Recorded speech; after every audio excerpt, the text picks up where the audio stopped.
చూడండి మేడం, ఒకసారి ఆ విజువల్ చూడండి. కాదు ఒక్క నిమిషం. కృష్ణవేణి గారు, ఆ విజువల్ చూడండి. పెళ్లి బారికేడ్లు, భారీ ఎత్తున బారికేడ్లు, ఒక బహిరంగ సభను తలపిస్తుంది. ఆయన నడిచి వెళ్ళడానికి ఒక రెడ్ కార్పెట్ తోటి ఒక ర్యాంప్ వేయడం, తర్వాత వచ్చేసి ఆయన కారులో నేరుగా అక్కడికి ఎంటర్ కావడం, చుట్టూ కూడా బారికేడ్లు చూసారా మీరు? బారికేడ్లు, జనాలు, అసలు ఒక రకమైనటువంటి, అంటే జగన్మోహన్ రెడ్డి గారు రేపే అధికారంలోకి రావాలి అనేటటువంటి ఒక సిచ్యువేషన్ అక్కడ కనిపిస్తుంది. ఆ విజువల్స్లో చూస్తుంటే వాళ్ళ ఆలోచన అదేమో అన్నట్టు అనిపిస్తుంది.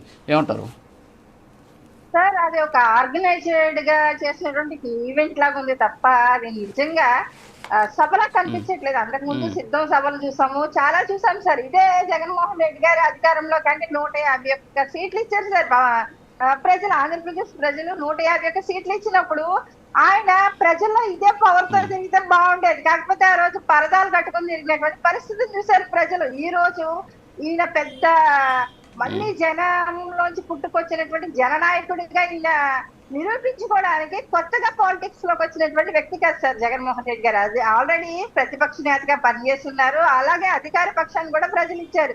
వాళ్ళు 11 ఇచ్చి కూడా కూర్చోబెట్టినప్పుడు కూడా అసెంబ్లీకి వెళ్ళి ప్రశ్నించకుండా ఇలాంటి, అంటే ఒక మేనేజ్మెంట్ గా ఒక ట్రిక్స్ తో చేస్తున్నటువంటి పరిస్థితులు చూస్తున్నాం సార్. ఎప్పుడు ప్రజలకు కావాల్సింది ఏంటంటే అభివృద్ధి కావాలి, ఉద్యోగాలు కావాలి, అలాగే రైతులకి భరోసా కావాలి సార్, పరిశ్రమలు కావాలి.